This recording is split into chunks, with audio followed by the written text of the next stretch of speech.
Peace, this is Damon Stith, founder and president of HAMA, Historical African Martial Arts Association, as well as the founder of Guild of the Silent Sword here in Austin, Texas. Sorry, I've been away for a bit. I've been really busy with Street Forge Armory, making some quality training swords, so to speak. So that's been keeping me pretty busy, and I have not been able to make any of the videos that I've promised, but I will be getting back on that horse really soon. To start that off with, I wanted to talk about knocking and kicking. So I've done a few videos that are titled Knockin and Kicking. And for those of you guys who are familiar with African martial arts and African-based martial arts here in the diaspora, you've come across the term knocking and kicking, primarily from the works of Professor T.J. Obi. This is more of a clarification and then a categorization of what knocking and kicking is from my understanding. I'm not in a position to speak of any authority of what knocking and kicking is and isn't. I can only tell you what it is that I do and why I do it and what I'm researching. So just to clarify, well, one, just to say, for those of you who don't know, so in the African diaspora, there are a number of fighting arts that were brought over during the slave trade that bear certain resemblance and similarities to each other, which is probably because they're all connected and come from, or the foundation of them come from a particular region, and other cultures and systems and practices and environmental pressures, cause these arts to evolve in different ways. So if you look at fighting arts like capoeira, damier, kalinda, benadin, use mayole, you'll start seeing certain similarities as far as like ritual entering, how you enter into this ritual space, how you interact within this space, how the art and practice functions within the culture and society where you find it. You'll start seeing certain similarities with each other, and a lot of the I think one of the best articulated theory on this is that the reason why you see these similarities, it's not happenstance. These similarities are because these arts come from a particular region, and which is primarily Central African, and they have the stamp of Central African, military ideology, as well as,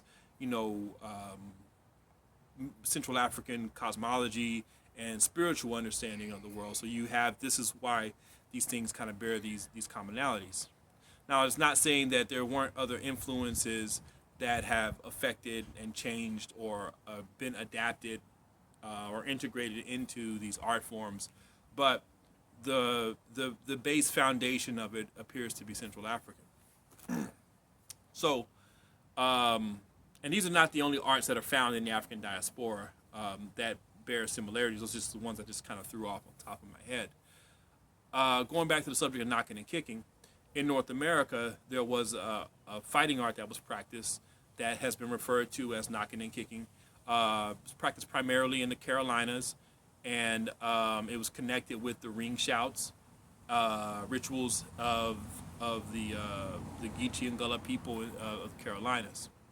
From what we can tell about the art, and this comes from primarily from the work of Professor T.J. Obi, as well as slave accounts of some of the physical activities that the slaves would engage in during free time or during downtime. So, from Professor Deshobi's descriptions of the art, it bears many similarities from a technical standpoint with other Congo-based empty hand fighting arts like capoeira, damier, like a reliance on headbutting, sweeping, leg kicking, and even like a close-in side hold style wrestling or grappling. So, apart from that, the art form itself is very selective and very underground, right? So, I wanted to kind of establish like what it is, like what the historical practice is. Now, to clarify, for myself and just for you guys to know what I'm one, to make sure that I'm always exercising and practicing intellectual honesty, and two, which goes hand in hand with this, making sure that I'm never misrepresenting myself or what I'm doing. So, with that being said, for me, this is just me, I use the term knocking and kicking to describe a particular practice. Hold on one second. I use the term knocking and kicking to describe a particular practice that I do.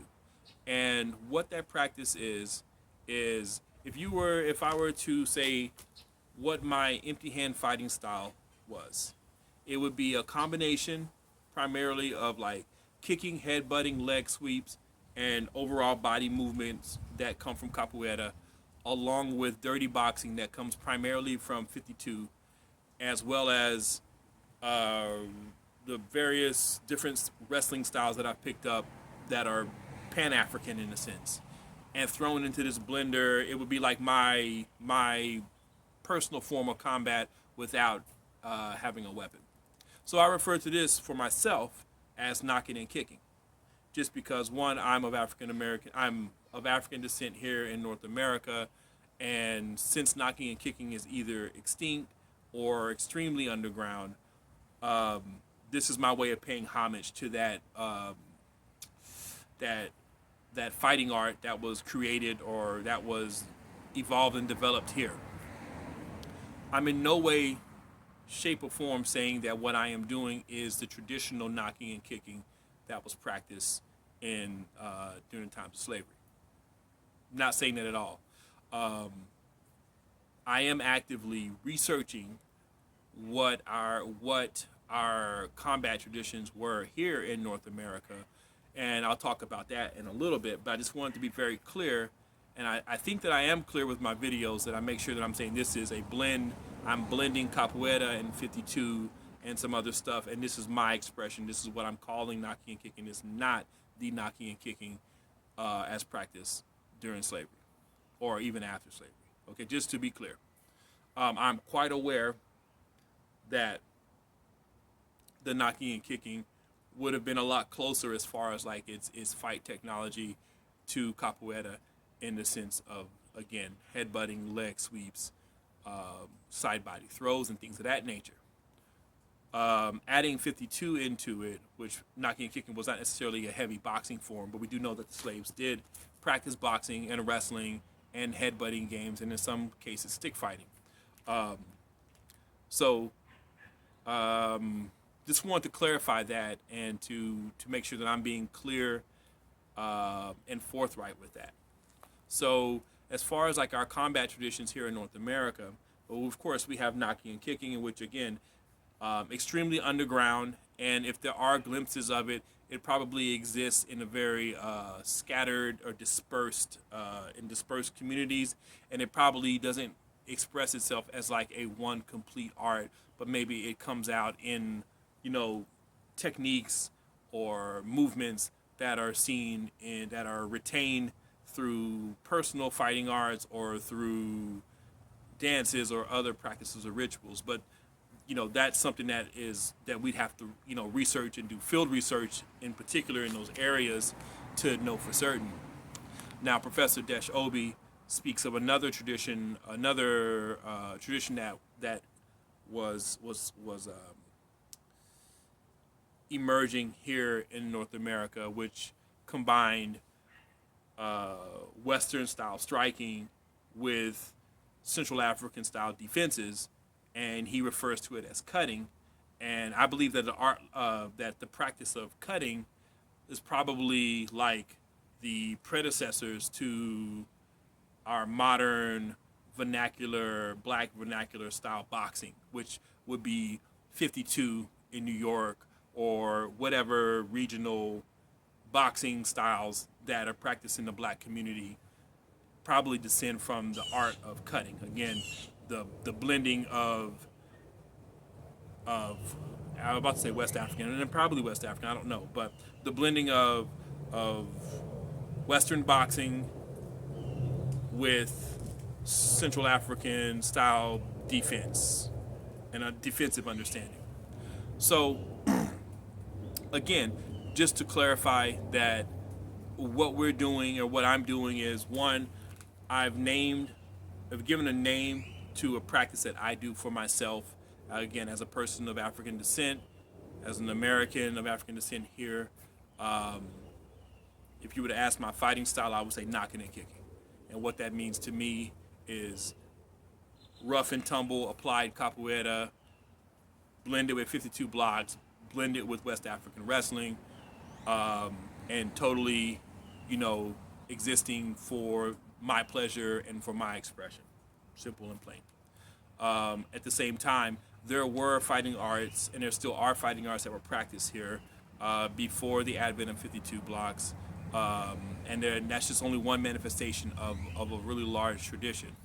So part of researching that is when I spoke with Professor Desh Obi, you know, almost a decade ago about finding, you know, fighting arts in you know, particularly looking for knocking and kicking.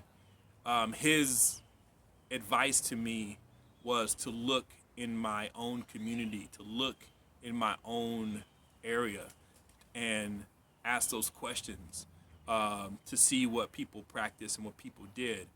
It sounds crazy, you know what I'm saying? Because when we're thinking about martial arts, we're like, you know, we're going on a kung fu journey, and you know, going to find the master that's sitting on top of the mountain, where it may be that you have to go and talk to some older people and see what they remember. And you know, the question and how you ask the question is almost, you know, it's gonna probably determine what your answer is gonna get. So if you go looking for, you know, slave karate or, you know, African kung fu, you know, African martial arts, you say those terms, it's like it's, you know, we got to understand that martial arts as a term has it primarily denote, I mean, our paradigm of what it is has changed or is changing, but for older people, you know, that means it means something specific. It means like, you know, East Asian fighting arts in essence, you know. So a lot of times when you ask those kind of questions, if you say, you know, do you know about, you know, Gullah martial arts, or, you know, you have to ask the question in a certain way in order to get a proper answer. And that's something that I've had to learn myself in how to approach people and how to ask questions, because sometimes, you know, we're working from a different understanding of what these words mean.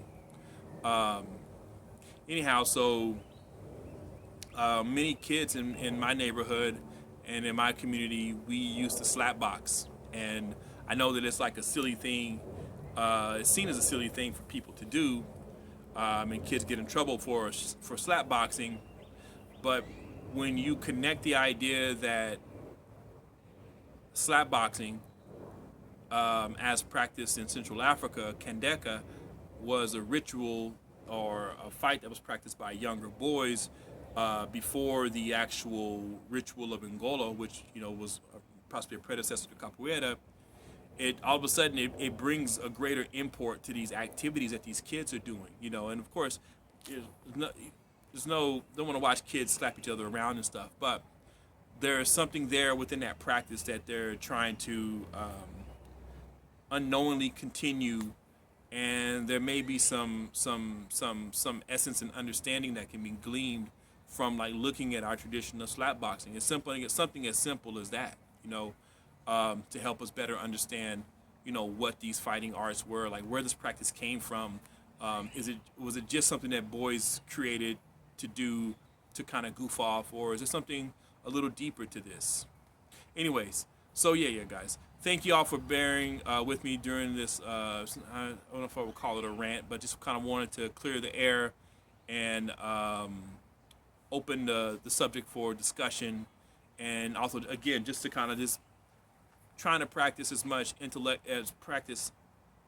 intellectual honesty as I can with what I'm doing and where my information comes from.